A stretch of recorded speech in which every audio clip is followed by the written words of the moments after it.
Alana.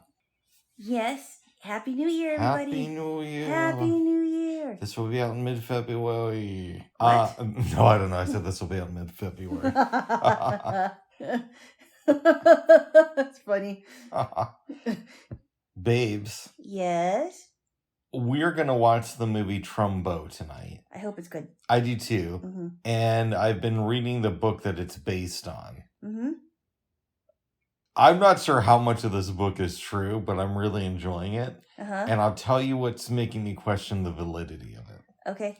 I read the story about how Dalton Trumbo met his wife, and it's a great story, but they met in the 1930s. Uh-huh. And in the book, they say that she was a waitress for McDonald's for their drive-through area. Right. McDonald's, I believe, didn't open their first location until about 10 years after this. Oh, like in the 40s. Yeah, like the late 40s, maybe Wow. even early 50s. But I'm enjoying it. And even in the book, the author, he doesn't address that, but he says, you know, with Trumbo, it's like everything is a story. And so he has to, you know, paint himself that way. He's kind of embellishing some of it. Yeah. So Dalton Trumbo tells his story about how he met his wife. Mm-hmm. And then the author who was interviewing for this book in like 1973 Mm-hmm. gives the story to his wife. And she says, part of this isn't true. And I'm thinking she's going to say the part about working at McDonald's. Mm-hmm. But she says something else, which is kind of threw me off guard. But let me tell you the Dalton Trumbo take on how he met his wife. Okay. Okay. She worked the drive-thru at McDonald's, which didn't exist at the time. Yeah, that's funny. Mm-hmm. And he had been dating all these women. He had a long-term relationship before this, but this was, you know, a few years earlier. Mm-hmm. He's working at, I think it was Warner Brothers. Mm-hmm. And one day, a friend says to him, if you ever want to settle down and get married, I'll introduce you to the person I think is going to be your wife. Mm-hmm. So Dalton ignores this at first, and then eventually he's like, okay, let's do this. So they go to McDonald's, and he thinks that they're going to meet somebody there, but it's the waitress. Mm-hmm. She comes up to the car. Her name is Cleo, and Dalton says to her, I'm going to marry you one day. Mm-hmm. She thinks that that's insane. And who wouldn't think it was insane? Exactly. But Dalton keeps coming back. Mm-hmm. What we find out is Cleo is in a long-term relationship with this guy named Hal. Uh-huh. And Cleo's family has kind of soured on Hal because he keeps saying that I'm going to marry you one day, Cleo, but I got to wait for my divorce to become finalized. In other words, it's not going to happen. Exactly. Yeah. Because those kinds of men never leave their wives. Yeah, on a side note, I think I have cotton mouth this morning. Oh, but good. That is not good, babes. Did you drink water? No, I should have. Oh, you wanted? Okay, let's pause for a second. Let's pause. Okay, we've been pausing a lot recently, so let's pause again. Oh. All right, we're back. We are back. Yes. You feel better? I feel a little bit better. Good. So Hal keeps refusing to marry your girl, and he keeps coming up with all these... I don't know this lady. Oh, I thought you did. All these excuses about why he can't do it. The paperwork isn't coming in, there's an issue with the judge, all this stuff. And Dalton keeps coming back to the McDonald's. Mm-hmm. And we should say that in the book, it's described like Cleo was super hot or beautiful, or however you want to phrase it. Mm-hmm. And people would always try to set her up with men. Right. Okay.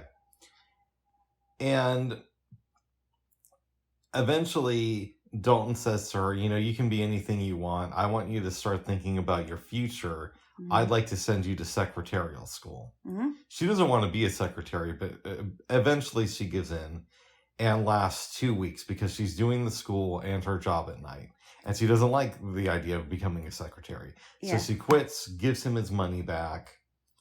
He is very, very persistent with this girl. It takes him like a year. Mm-hmm. And Hal eventually learns about this and becomes more and more interested in the idea of marriage.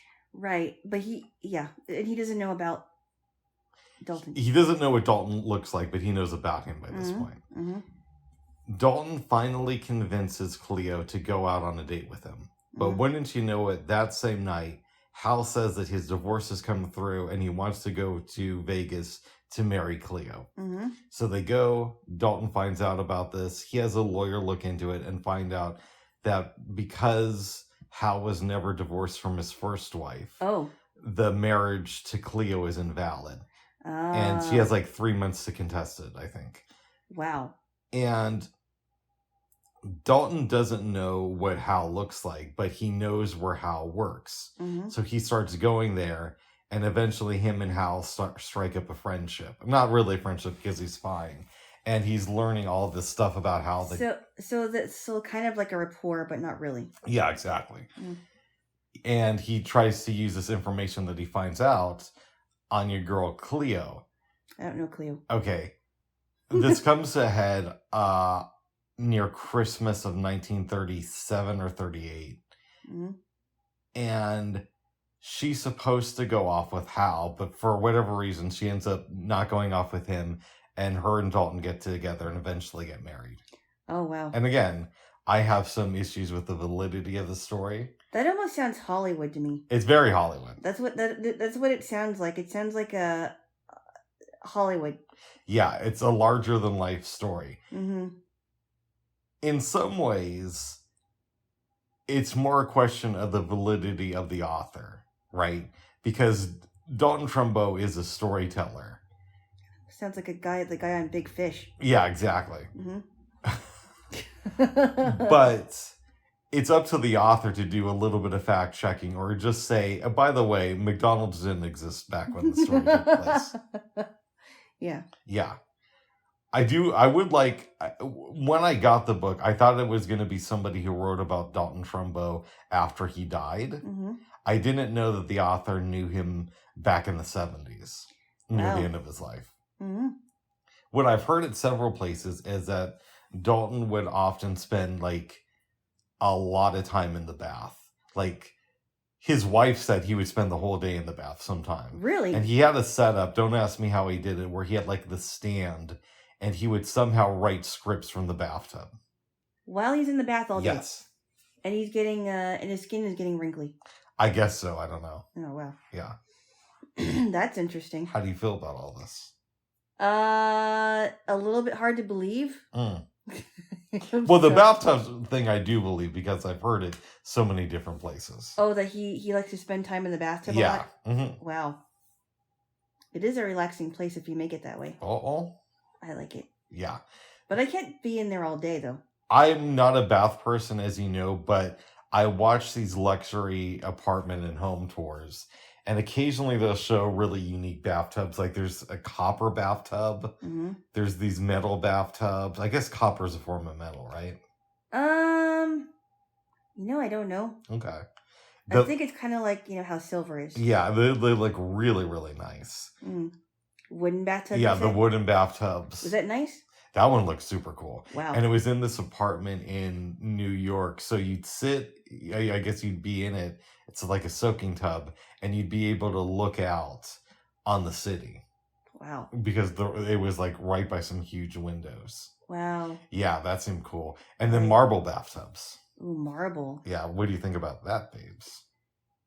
That would be something that I'd love to, take a luxurious bath in. Mm-hmm. And I don't take baths very often, but I like them once in a while. And a marble bathtub, wow. Yeah. Now you're really, bathing in luxury, if you ask me. Exactly. Mm-hmm. To sit in there all day. I wouldn't sit in there all day, though. I mean, eventually I'd like to get out, but... Oh. I can't sit in there all day watching my skin wrinkle. I have to get out eventually. Nice. You mean he would actually spend 24 hours in there? Or almost? That's what it's implied in the book. Wow. And again, I've heard other people say that about him. I think I've seen pictures of him in the bathtub. If you Google image Dalton Trumbo, I'm pretty sure that stuff comes up. Is he? He's obviously not around anymore. He died in 1976. That's right, yeah. Yeah. 1976, yeah. So he was in those real old bathtubs that you like. I don't like those. Oh, I thought you did. The clawfoot ones are old, and I used to live in a place that had a clawfoot bathtub.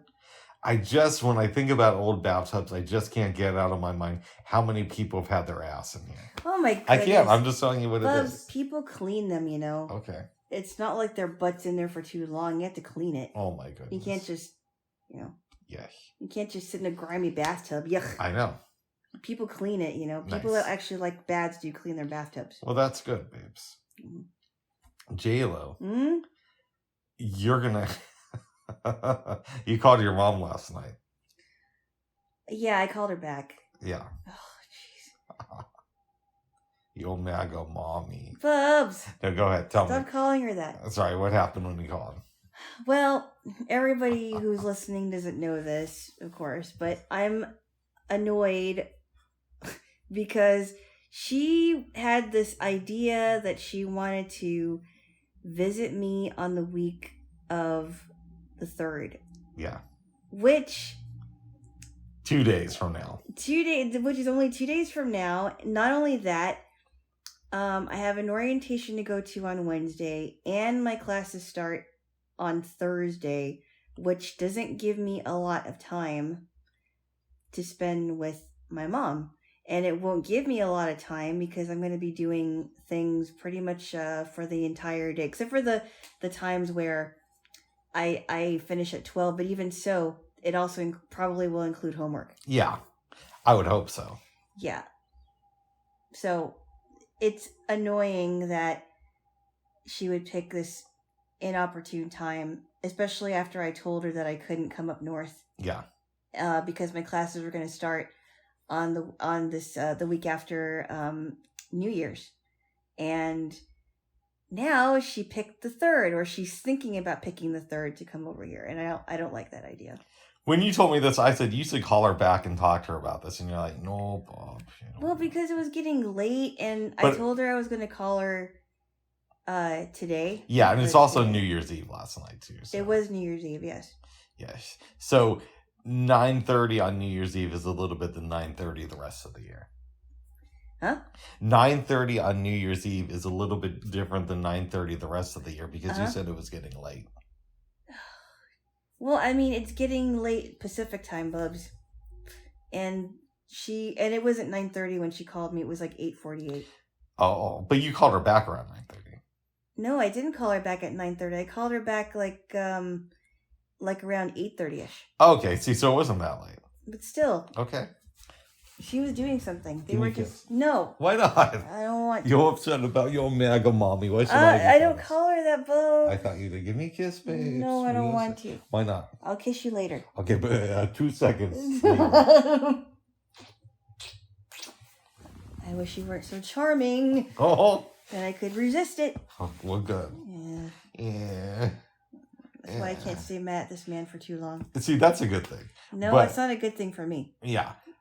You have to really make me mad to not want to talk to you for the rest of the day. That's good, babes. But so far you haven't. Yeah, we take so different approaches to family and whatnot. I don't know what to say about this. And a lot of people will say things about their mothers or their relatives. You don't know my so-and-so. Yeah. Right? Your mom's not that bad. No, my mom isn't that bad. She has a weird thing about Jesus. Bubs, what? Stop mentioning that. Sorry, it is true though. Oh, what? All right, sorry. All right. Okay, let me finish because you interrupted me again. Go ahead again.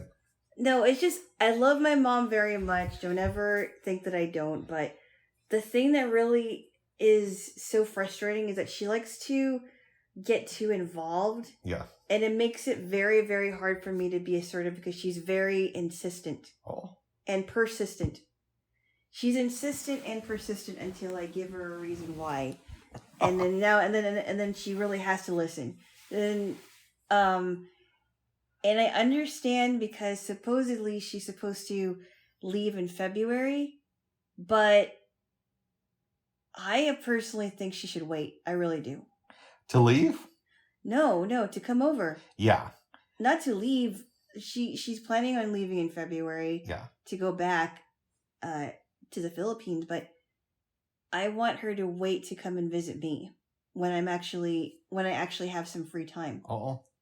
Yeah. Yeah. You know, because I'm going to be taking these classes very seriously. Mm-hmm. Yeah. Yes. Maybe there's like a compromise where you say, hey ma, why don't you come down the Friday of MLK Day and leave that Tuesday? And then that would just completely drag into your free time. Oh. Bubs. What? I personally think she needs to wait. Oh. I do. I hear you, but if she's waiting and she's going back in February, then how's that whole thing going to work? I meant waiting until she comes back to the States whenever that is, because... Oh, yeah. Yeah, no, not waiting until February. Okay, so basically what you're saying is the next time she comes back. Right, the next time, right. Okay. Which could be any time this year. Oh. I just personally think that if she wanted to come over, she should come over in the summertime when I'm not so busy. Oh. Well, good. I mean, I think I won't be as busy. Yeah. But, you know what I mean? It's just... It just... I hear you, babes. Annoys me to no end, because... then I have to think, okay, I'm not gonna be able to have my house to myself for a while, and I don't like that. Yeah. And that means I have to accommodate again. Yeah. And I don't like doing that on short notice. No. Just like what happened with what could have happened after Thanksgiving but didn't happen. Yeah. It's just like, why do I have to? I kind of feel like I have to be the one to accommodate for people, and I don't always like that. Well, I hear what you're saying. Somebody could make the argument that I don't know how often your relatives go to the Philippines, but when your mom is there, she probably has to accommodate for them. And, it's probably just a thing that adults, most of them do. No, I get it. But then it's kind of frustrating because, right now I'm not married, and sometimes my relatives just think that I can drop everything all at once to... You know what I mean? I hear you. Yeah, and it's not that my mom never accommodates for people, but I feel like sometimes, because I'm the unmarried one in my immediate family, then, I have all the time in the world, and that's not always true. Oh. That's not always the case. And this time, I will be busier. Yeah. And... I am going to be taking these classes seriously, and some of my classes are for 2 hours. I just thought of a funny idea for a movie. What? So, a girl in your situation who's unmarried and who feels like her relatives... Yeah, but could she be in a relationship too? She could be in a relationship, that's not an issue.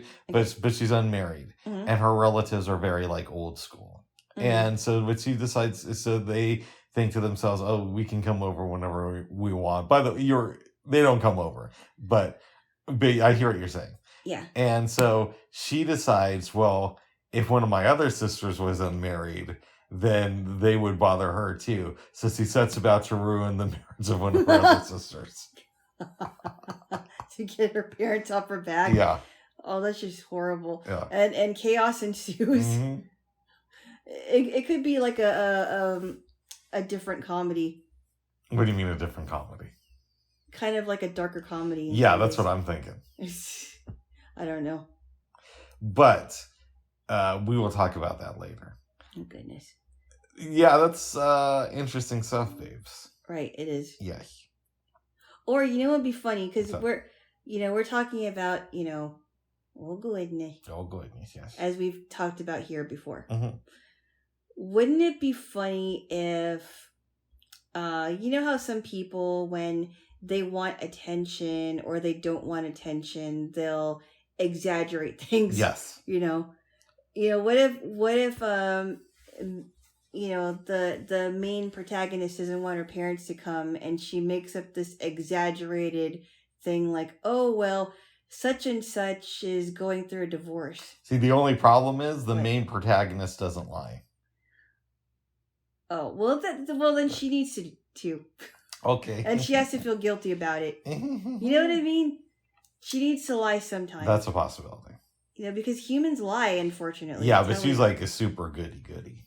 Yeah, but eventually goody-goodies are going to break. Oh, good. And they're going to have to lie sometime.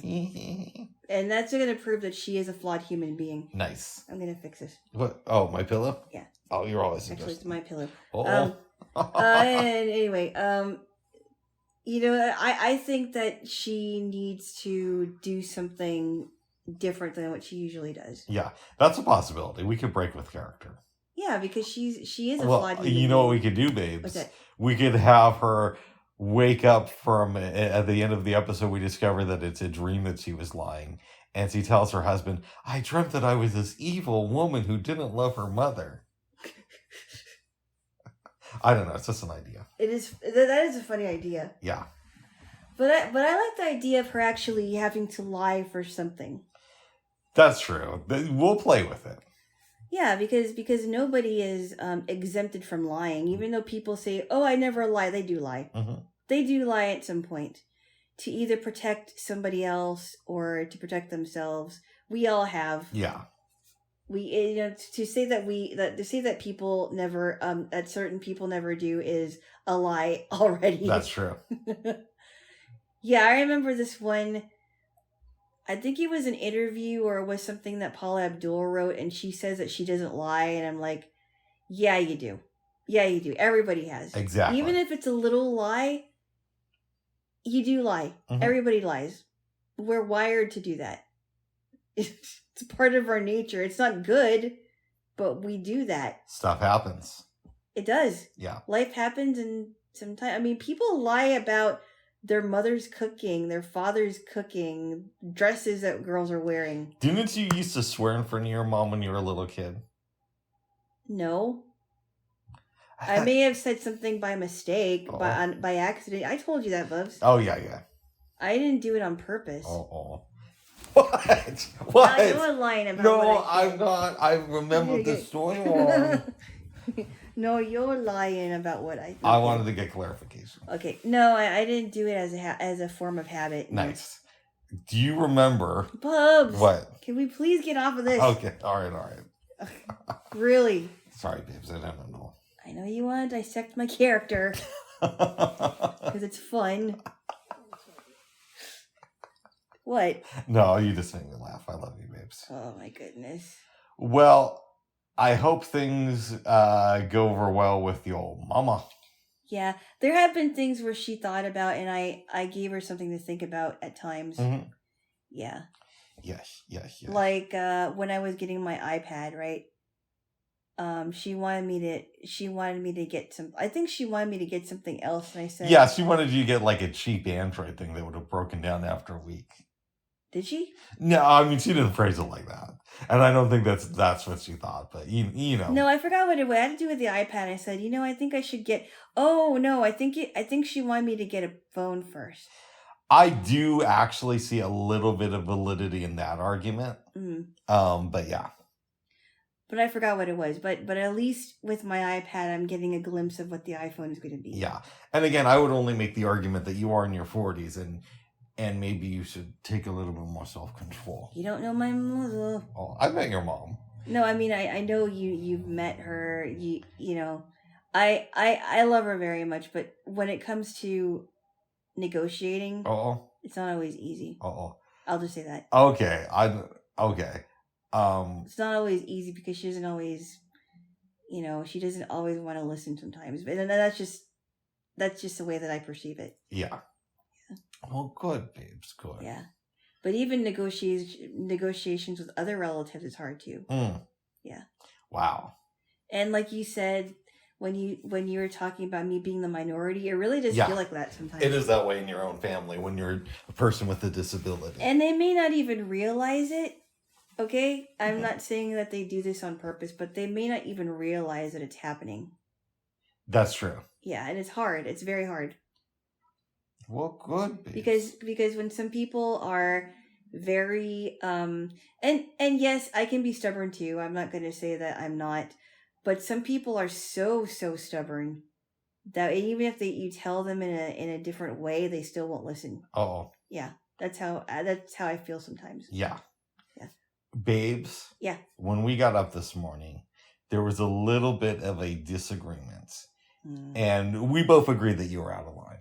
What? Privately, without telling each other. What are you talking about? We talked about Bing Crosby. And I said, and I only bring this up because, we're talking about your mom. And your mom, by the way, is no Bing Crosby. And I mean that as a compliment to you. No, she's not. She's a very loving person. I think she actually enjoys kids. Yes, she does. Okay. And, we have a sense that Bing Crosby probably not the best dad. I'm wondering how many kids does this mofo have? I have you ask Miss A because your headphones were on. And you said that he had 7 kids. And I'm like thinking to myself, well, if you really hated kids that much, why couldn't you have stopped after 1? And my response was, maybe he loved his kids, but he didn't know how to show it very well. And he wanted to mold them into what he wanted them to be. But in the process, it ruined their lives because a lot of them died young and some of them got into drugs. And yeah, it wasn't good from what I hear. You saw an interview with Denise Crosby, a.k.a. Tasha Yar from Star Trek The Next Generation, who is the granddaughter of Being.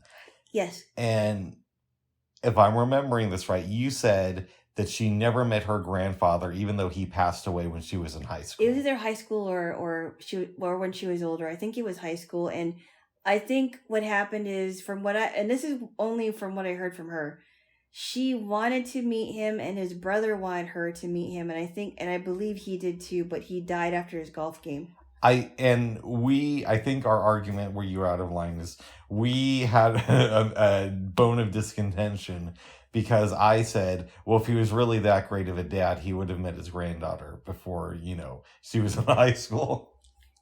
And you thought that was a step too far. I did. Oh, why is that? Well, because, we don't know what happened in their family. We can only speculate. And Denise Crosby is still alive, so maybe you have to write her and ask her what the deal was. But, and who knows if she'll respond to any of us. But, it's easy to speculate that. And I don't know. Maybe he could have done more, but I don't know. I have no idea. I had a grandparent, my grandfather on my mom's side, who died before I was born. But besides for that, I met all my grandparents before I went into kindergarten. Yeah. So just the idea that, I haven't met any of my great-grandparents. I met one of my great-grandparents. I unfortunately, I wish I was able to, but they were in the Philippines and we didn't have the money to go there either. Yeah. And, I wanted to, though. Did I meet 2 of them? But I might have met 2 of them. But anyways, the end result is, if I could meet, my living grandparents before I started kindergarten, why couldn't Denise Crosby meet her super rich, grandfather before? Yeah, but you're assuming that if she meets her super rich grandfather, she's going to get a lot of money. Or, things are going to be okay. Well, we know that I don't think that Bing Crosby, he probably was one of those people who had his maid set fire to all of his money so his kids wouldn't get it. But I don't know. He was a man of means when he was alive, so he could have made it happen to where they would have met if he really wanted to. And you even said he gave a Barbara Walters interview where he's like, if my kid was with somebody I didn't like, I'd disown them. No, if they were living with somebody before they got married to them, he wouldn't talk to them again. I don't know. It's something weird like that. Like he would, even I thought that was too far, that there wouldn't be any room for forgiveness or any room for talking about it or any room for understanding.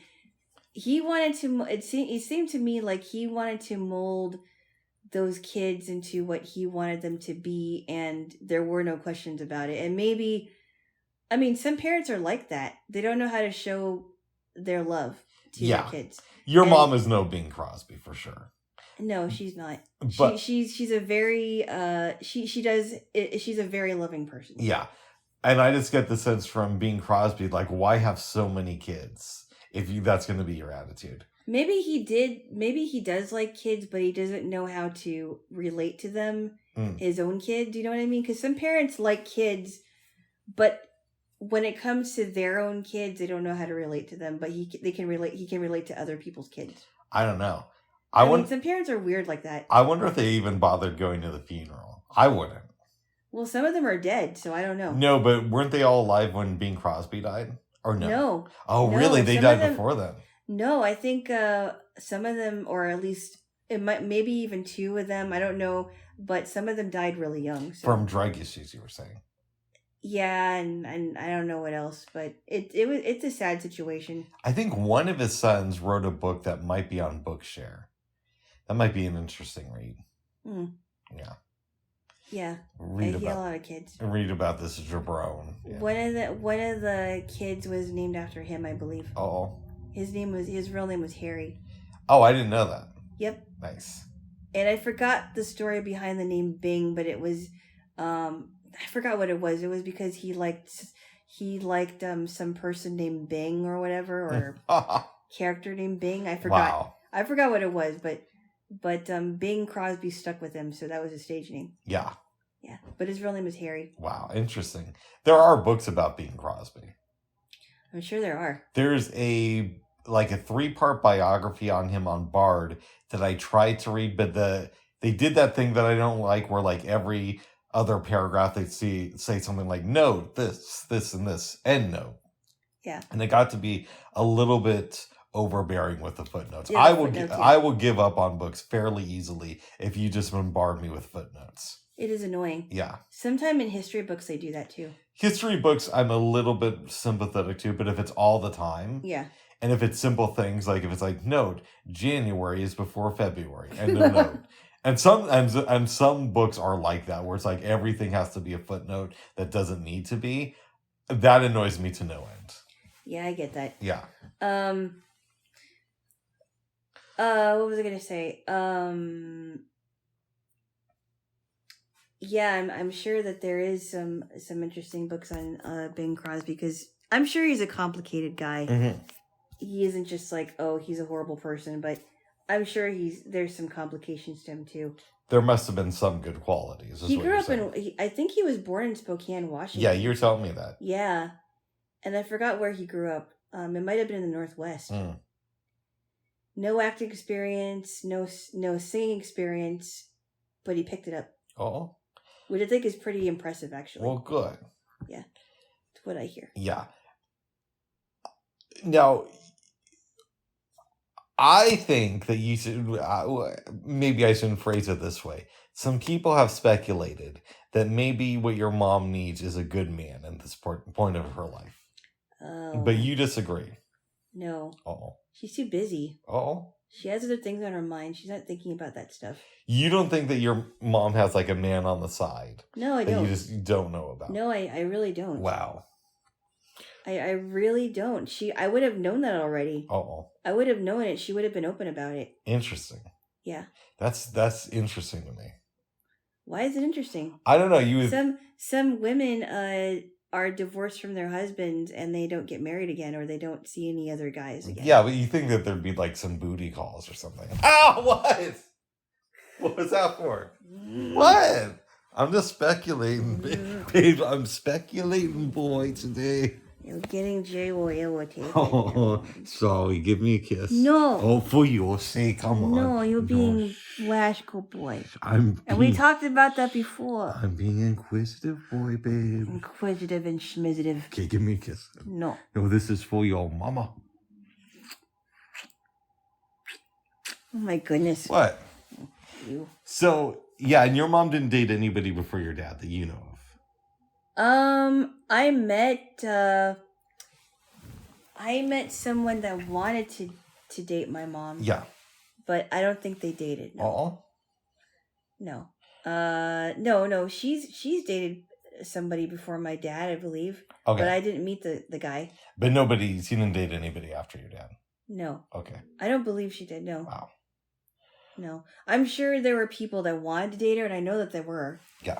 But she just wasn't interested. Well, good. I don't think that if I die or run off with Gertrude.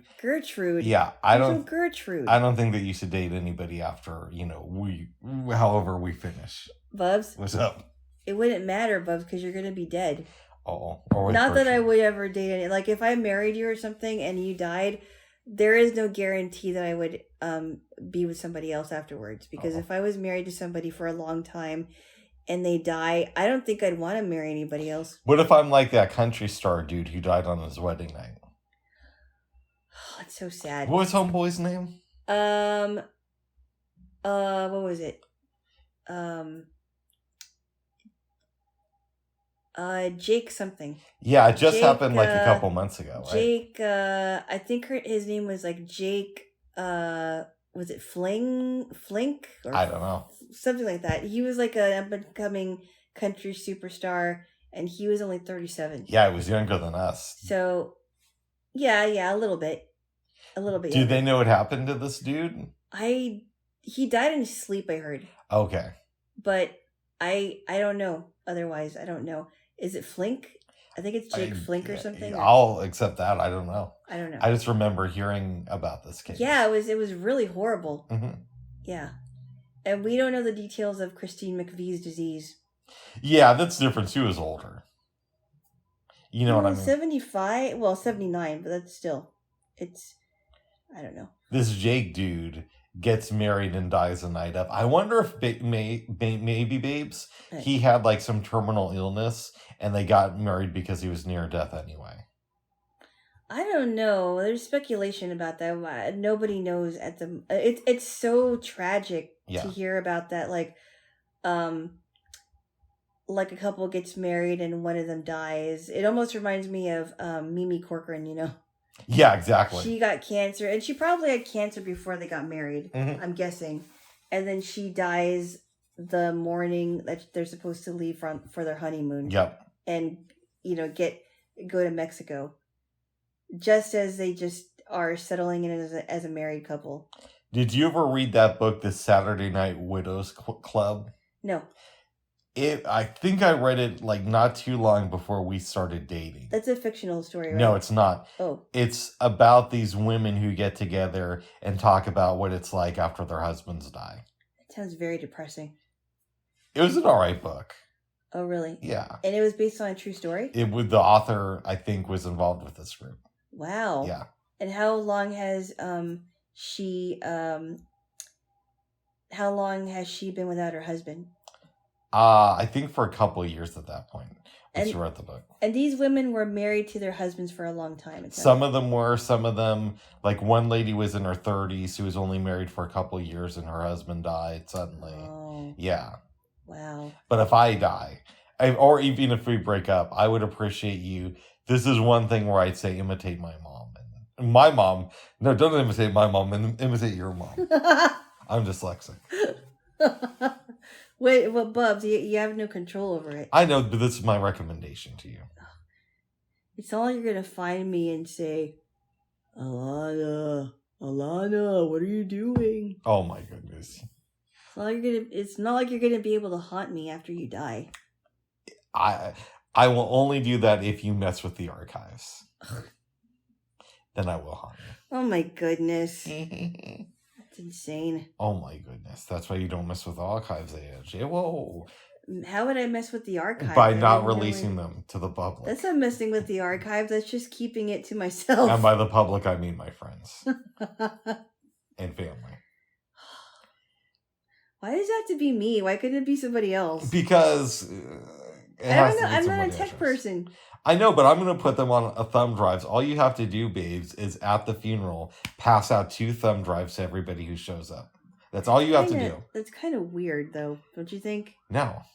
You don't think it's weird? I don't think it's weird. To have the girlfriend or maybe the wife of the deceased pass out thumb drives to people at the funeral and saying this is a departing gift. Why is okay? I will give you that it's a little bit unique. It's weird. Why? It's more than unique. It's weird. Why? Because usually the person who dies doesn't give anybody departing gifts.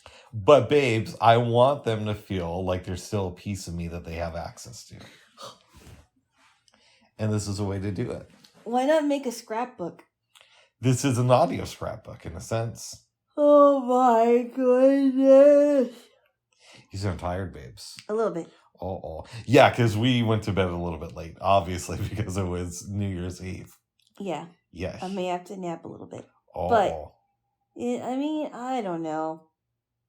It just sounds a little bit odd to me. Well. It's like the weirdest, can you imagine someone gets a couple thumb drives and like, what am I going to do with this? They're going to have an opportunity to listen to me from beyond the grave. But I don't know if they want to hear us talking. Well, let them decide that, babes. That's what I say. These people need options, babes. Oh my goodness. They're my friends. They're going to be in mourning. Yes. So. Wow. That's what's going on there. Jaylo. Oh my goodness. I mean, then the question becomes, if we break up, and I end up with somebody else and die, do you get an invite to the funeral? Probably not. Probably not. No. Well, then how are you going to get these thumb drives? Because, Bubs, it wouldn't matter because you would have... I'm not saying this is going to happen, but if you broke up with me and you're still alive and you go out with somebody else, you're going to want them to be a part of their... You're going to want them to be in charge of their archives. Yeah, but you still... The archives. Of course, but what I'm saying is, wouldn't you want a couple of thumb drives to remember me by? There are ways I can find you. Oh. But what if I'm going to be dead? Bubs. Well, I mean, and it also would beg the question: what if you didn't love this person that you ended up with? Oh, you know, what if it turned out that I was the love of your life, and you wanted me to be the one to have the archives? I don't know. Oh my goodness! I'm just saying. I don't know if I've had a love of my life. Oh, I know it. It's been me. That's a joke, babes. Oh. But babes, yeah. You sound like you're getting a little bit tired, so we can move this along a little bit. Okay. We watched an episode of the Ken Burns country music documentary yesterday. It was really good. Tell me. What I thought was interesting was that I was learning a little bit about Gene Autry. Sounds like an interesting guy, actually. Yeah. After he the singing cowboy thing sort of faltered a little bit, mm-hmm. because he was still making movies, but he just got out of the military, and a lot of country stars at the time joined the military to help with the cause. He got out of the military, but then the singing cowboy thing was going away, and so he decided to make films, but then he thought, okay, I'll buy a baseball team and I'll put... Was it an investment or something? He made all these investments in property and radio and television stations. Which is probably a really smart thing to do at the time. Yeah. And so that's how he became more successful before he died. I already knew before the documentary that he was a very successful businessman. But I didn't know a whole lot about him besides for that. Yeah, he seemed like a very interesting person. Mm-hmm. Yeah. Which I thought he was. I mean, I didn't know much about him. I just liked his voice. Good. I thought it was really interesting about the Grand Ole Opry and how they would broadcast it live on the radio, and Minnie Pearl and how she came along and she became a part of the Opry and because of her comedy routines. Yeah. And of course, Minnie Pearl was not her real name. It was Sarah Ophelia Colley, who became Minnie Pearl. Oh, that was kind of funny. But she didn't know how people were going to receive it because she thought that was going to be making fun of Southern people. Mm-hmm. But apparently they liked her a lot. Nice. And then how that one guy got taken off of the Grand Ole Opry. He was DeFord Bailey. Yeah. Yeah. And the way they phrased it is, he's like some from his race. He's lazy. Didn't somebody say that in the documentary? Because he was a black performer. Man. Performer, yeah. And the excuse was, now who knows if this is true or not, because ASCAP was having some issues negotiating with the radio stations at the time. And that was the organization that was doing that. Yeah, so they started BMI. Mm-hmm. And the word on the street was DeFord Bailey refused to learn any songs from the BMI catalog. Right. That feels a little bit false to me. It feels like they just wanted an excuse to get rid of him. It does feel false. Like, yeah. Why do you have to sing all the ASCAP songs? BMI songs. Or BMI songs. They did say ASCAP songs. No, I know, but ASCAP existed, and then they created BMI's response. Yeah, like why did he have to sing all the BMI songs? Well, it was for union reasons, and it was a way to make money. But what I'm saying is, I find it hard to believe that he wouldn't spend any time learning the BMI songs. I know. That feels like a made-up thing because they wanted him out because he was black. And the South has an interesting relationship with black people, if we're going to be honest. Well, yeah, I mean, they talked about in the early part of the documentary, like they didn't want to, back then they didn't want to associate with them, but they listened to their music. Yeah. Which music does bring people together. Mm-hmm. It can unite people. So it was a very interesting relationship, wasn't it? I thought so. And they talked about Roy Acuff and how he had a very strong voice. He may not have been the best singer, but his voice was very strong. Yeah. He auditioned for the Grand Ole Opry. I thought it was interesting stuff. What did you think about the stuff with the Carter family in episode 2? Oh, that was crazy. Because AP Carter was gone a lot. He didn't know, but Sarah Carter was cheating on him with AP's own cousin, Corey Bays. But then Corey Bays and his parents moved to California to get away from Sarah Carter, which I kind of understand why they would do that. Because they didn't think it was good what they were doing. And then she, years later, let's see, she's already divorced from AP Carter. But it's not really known. But it's not known because the Carter family was, they sang very gospel things and they focused on that. Well, then she writes a song and sings it. And I think she's like, I'm thinking about my blue eyes tonight. I don't know if she wrote that song, but she performed it. Yeah. And she said this is dedicated to Corey Bays. Now, she's on a radio station, which is unlicensed here in the U.S. It's in Mexico. Yep. And because of that, it has a more powerful transmitter than is legally allowed here. And it goes all the way to California. Corey hears this, gets in the car, goes to meet your girl, and they get married within a couple of days. That was crazy. Yeah. Very crazy. Mm-hmm. So, that was and then Maybelle and her 3 daughters that also included June Carter had their own group. Yes. Yeah. The Carter sisters, right? I forgot what it was called. Oh. But they had them and their mom had a group. Nice. Maybe they were a part of the Carters. Oh. They were a break off of the Carter family originally. Oh. Well, good. But it's sad to hear about that. It is. Yeah. I'm glad you're enjoying the documentary and that you're getting into Ken Burns stuff. Oh, yeah. Yes. Yes. Yes. Well, this might be a shorter one, babes. But we did make some food last night. We did make some food. Tell me. We made Tuscan chicken for the second time, and it turned out super good. Mm-hmm. I still have leftovers. The tomatoes were good. The onion was good. It was creamy. Super good. Nice. Yeah. Chicken was nice and tender and moist. Yum. I'd say it was a hit. And we made bread with it and all that stuff. We made the Italian bread. It was really good. Some of the bread was crunchier. Yeah. But it was super good. Let's get to the movies because I can tell you're starting to doze off and you need a snack before you go to bed. I do? Yes. Okay. Or after? I think before. Before? Yeah. It'll help you sleep. After. Well, you don't... Okay, fine. Before and after. Okay, good. I like that. We can compromise there. Okay.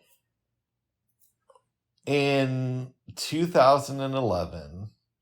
I read a book called The Time Traveler's Wife. I've heard about it for some time. And I'll do a brief analysis. Okay. I really enjoyed this movie before. I was going to tell my history. Oh, go on. I'm sorry. I had heard about the book before this and that they were something about making a movie out of it. Mm-hmm. Apparently the movie came out in 2009, but I'm kind of in my own world in a lot of ways. Mm. But a friend of mine just kept saying to me, Rick, you've got to watch this movie. I think you've got to read this book. I think you'd really enjoy it. Mm. So one day I sat down with the book and I really, really enjoyed it. Now Alana's going to take it away. No, I'm sorry about that. That's okay. So I'll give a brief analysis. Basically, it's about this guy named Henry who gets into this really bad car accident with his mom. His mom dies. And throughout his life, he's been time traveling. When he grows up into an adult, he's been time traveling. But the thing is that he ends up naked in these places. Yeah. And he has to find clothes somehow. Whether he breaks into cars or steals clothes from people, whatever. And he works... Was it a store that he was working at? He was working as a research librarian. And this woman named Claire introduces herself to him, and he doesn't know who she is. But she invites him to dinner, and they go out to dinner, and she's explaining to him that I know you're a time traveler because I've known you since I was 6 years old. And I know this because I met you in this meadow. And he ends up back at the meadow. I mean, he actually time travels back to that meadow and talks to that girl, Claire. And Claire, for a minute, doesn't realize who this guy is and says, oh, maybe I should go get my mom. Yeah, it kind of feels like a groomer situation. Movie. Right, it does. It does, because she said, I'm going to be back on Tuesday at 4. Because he's trying to prove to her that he knows the future. Yeah. So, these things are happening. Claire and Henry get together, even though Claire knows that Henry disappears. And his younger self knows that. And it goes back and forth from him traveling back to the meadow. And Claire thinks that he's married, but she doesn't realize that it's to her. That it's to her. And she's like, well, I was just, and she gets upset because she's like, well, I was hoping it was going to be to me. Yeah. But she doesn't realize it is to her. Yeah. And then he comes back from that scene and he tells the adult Claire what happened, and they kind of laugh over it. Yes. So they get married, even though her friend Gomez says don't marry him. Mm-hmm. Because Gomez thinks he's weird. But they get married. She has like a bunch of miscarriages. In the movie, I think it's only 2. In the book, maybe 2 miscarriages. In the book, it's a lot more though. Yeah, but eventually they conceive a little girl, and I like that one scene where he tells her, "Oh, we name our daughter Alba." Yeah. Before she has a baby, and Alpha so they have Jessica. baby Alba. Yeah, they had the baby Alba. And fill in that gap, please. He knows this because he sees their daughter, when she's 9. And Claire is concerned about the pregnancy. And if it's not obvious, the reason Claire is having all these miscarriages is because the children that they conceive have the same condition as Henry, mm-hmm. right? But Henry travels to the future, meets the daughter at 9, and finds out that he's been dead for 4 years. Mm-hmm. He doesn't want to tell this to your girl, Claire. Mm-hmm. So he gives birth to the kid. Things are going well. And eventually Alba turns 5, and she's really, really sad. And Alba has been talking to the older version of herself, because what we find out is she's a little bit of a prodigy, and Alba can control her time traveling better than her dad can. Yep. He has, it just sort of happens with him, but Alba is able to, she has tricks of the trade, I guess. Mm-hmm. And she's really sad, gets out of the bath one day, is talking to her mom, and the mom says, you can tell me anything. And she's like, but Dad doesn't want me to tell you, which again kind of feels like a weird groomer thing. Oh my goodness. But it does, but it's not. It's not. And eventually Claire finds out that Henry's going to die that year. Yep. Yeah. You want to take it back? Yeah, so wasn't there a part, well, I guess in the book they take adventures together, but anyway, so he's gonna die that year, and he ends up dying, I think it's like New Year's Eve, yes, which we were experiencing last night when we watched it. Yeah, and also Christmas. Yeah. So I thought it was kind of fitting for that night. So he dies, and then he comes back again for just a little bit. And it's like, I don't know, a few years after. It's a few years after, and Gomez has kids, and Alva says, hey, go tell my mom, go in there and tell my mom that he's back. Go hurry before he goes away. So they're saying, they're talking to him, and then she sees Henry, and she's very excited, but he said, she's like, I've been waiting for you. And he's like, I didn't want you to wait. Yeah. I want you to go on. And then that's kind of where the movie ends. Yeah, which I didn't I thought it was going to end differently, honestly. And the way the book ends is a little bit more cinematic, actually. Wow. Because, so there's a scene where it's like the New Year's Eve, and we know he's going to die soon. And she goes out to talk to Henry on the porch. And it's, his last night. I believe, and again, I read the book over 10 years ago. That's the part of the book where he says, I got to tell you something before I die. I saw you once as an old woman, and we had, I guess, coffee and breakfast together. And then the book ends with them doing that. Mm. I also think in the book, she had sex with Gomez, but it was after Henry died. Oh, really? Yeah. She slept with Gomez? Well, it was more like a hot and heavy thing that just sort of happened one afternoon. It was like kids. A quickie. No, they didn't have kids. Oh. They just had like a quickie. And again, Henry's no longer in the picture at this point.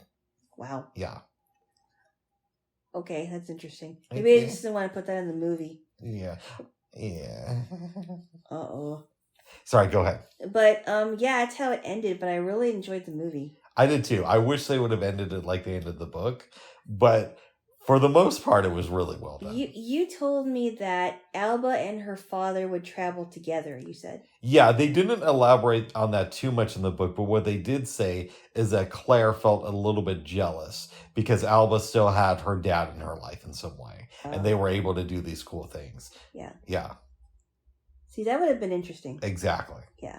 And how did she overcome that jealousy? Right. Did she overcome it in the book? I think it's implied that she just learned to live with it. Okay. Yeah. Yeah. I would reread the book. Yeah. Yeah. I enjoy this movie. I wasn't sure what to expect first when I read the book, but it was recommended by a very good friend.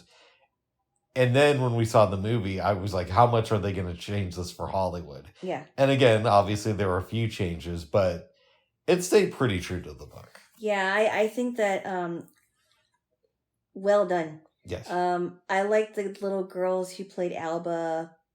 I like the little girl who played Claire. Yep. Yeah.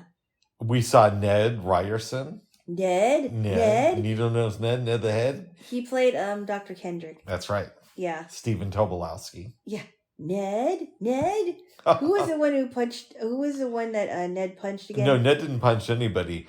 Bill Murray punched Ned out one of the days. Oh, that's right. Ned the Head? Yes, that's good stuff. I might have to rewatch that movie. That's such a funny movie. That's a great film. And he's like, okay, blah, blah, blah, blah, blah, blah. And he's taking notes as he's going through the day. Yeah. I know, the coffee is da-da-da-da. Yeah. That's right. But back to the time traveler's wife. Yeah. In a sense, we're all time travelers but it only goes in one direction. Like we travel through time 1 second at a time. It's linear. Yeah. It's linear, but we are traveling through time, but at a very slow rate that we can't control. Yeah. I've heard some physicists speculate that time, every moment is happening all at once, but we only perceive it at certain points. It's wrap your head around that, babes. I think it's way too out there for me to even think about that. How everything could happen at once, but it's only a moment by moment thing. Yeah. I don't get that. Now, I have thought, and way before we ever met, that I don't know how time works. I know how we think it does, but I don't think in actuality it operates the way we perceive it, right? But I can't prove any of that stuff. If there is a consciousness after we're dead, my hope would be that we could learn some more about what is really going on, what is reality. But I like the way that this film plays with that stuff.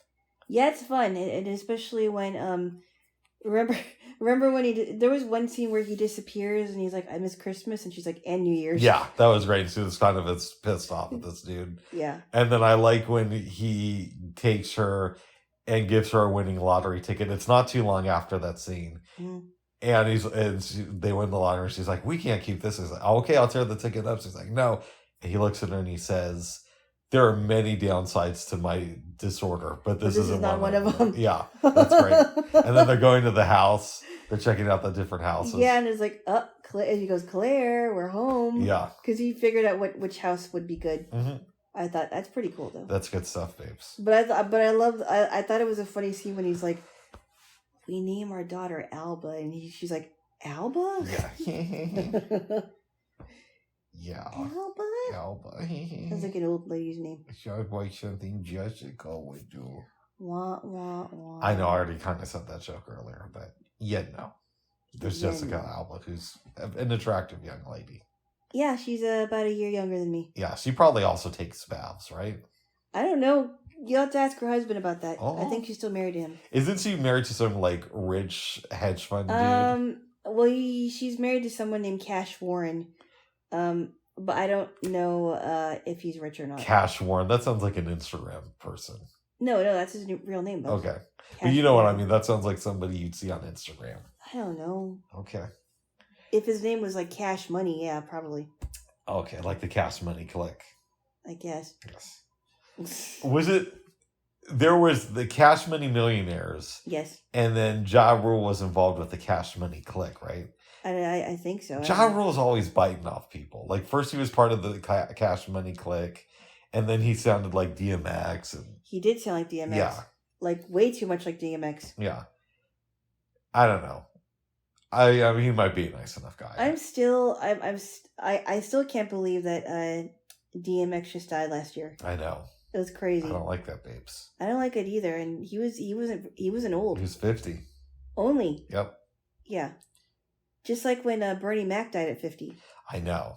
I was like, what? But really? DMX, it's a little bit different because, yeah, we watched Bernie Mac in like 2000s, but he always felt like a little bit of an older guy. Yes. Because by then he was in his 40s. Yes. But DMX, we started paying attention to when he was, I don't know, like late 20s? Late 20s, yeah. Late 20s, I want to say. When he was super young, yeah. Yeah, so it feels like a bigger loss. I would agree. Mm-hmm. I would agree. Yes. Yes. Very good there, Jaylo. Is there anything else you want to say about The Time Traveler's Wife? What would you give it? I would give it I think I gave it a strong 7. Do you want to read the book after seeing the movie? I don't know, possibly. I don't know if I will, though. Would you recommend this movie to your relatives? Of course. What would you say? Nothing. Okay. I don't have to have I don't have to have a pitch for it. A Time Traveler's Wife. Goodbye. No. I'll say it's really good, though. Nice. I'll just say this is really interesting how they play with time in this one. Very good, babes. Yeah, it's a very interesting concept, but I would have never thought that the guy would travel and end up naked in the places where he's at. It makes sense, though, because why would you travel with your clothes? I don't know, just because that's the clothes you wear. Yeah, but it's your body that's traveling through time. And it's not like he's going into like a time machine. Why couldn't he travel with his clothes on? Because it's a condition that he has. And he's not. No, I mean, I know about that, but I mean, why couldn't anyone travel with their clothes on? If you had a time machine, I get it. But if it's just you have this weird medical disease, then I don't think you would travel with your clothes. Uh-oh. That made sense to me. Okay. Yeah. Anyway, I thought it was pretty unique. When he dies, because this dude has to steal clothes, right? When he goes back and forth in time. Mm-hmm. Does God forgive him for his acts of burglary, for stealing? I don't know. Okay. Bubs. What? You're asking me to answer something from a fictional story? Yeah. I don't know. Oh my goodness. I have no idea, Bubs. It's a fictional story. I can't say anything about that. Then we watched, after this film, Stargate. Which I have issues with this one. Yeah. Luckily, this is a Jaylo pick and not a Rick pick. No, but I wanted to try it because I thought it was... I thought maybe it might be good because you like sci-fi stuff. I do. You like it more than I do, but I thought, okay, maybe this is going to be different. I was not able to follow it. You were able to follow it a little bit more. I could give the basic gist of the story. Yeah. James Spader is a guy who can decipher artifacts in ancient languages. I guess he's some sort of a linguist with maybe a history degree. And he's hired to help the military decipher some stuff. Okay, he does his job. And because of this, they're able to open a portal to a planet that's several galaxies away. And that's why they call this thing the Stargate. And I forget what happened, but something occurred in the movie to where they're not sure if when they get to the other side, if they could use the Stargate to come back. Mm-hmm. And James Spader says, well, I can help with that. They go over there, find out that he was just kind of like talking out of his ass and doesn't know how to do it at first. Then he goes, meets this really weird-looking creature and just starts petting it and playing with it. And this creature is smelling him and licking him. Yeah, I would not do that because you don't know how dangerous this thing is. You know if this creature has rabies. Well, and also, it could be a mean creature. But anyways, he ends up meeting these like villagers, and the soldiers do too. And by the way, Kurt Russell is supposed to be running this mission, and he's all bent out of shape because his son died, but we never know why.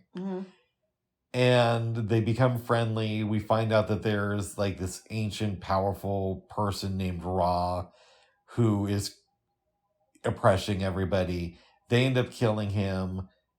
Everybody goes home except for James Spader, who stays there because he fell in love. And Kurt Russell made friends with this kid, but the kid stays there in the other planet, and Kurt Russell goes home. That's basically the movie. Wow. Yeah. I liked some stuff in this movie, but it also felt very Hollywood. It did.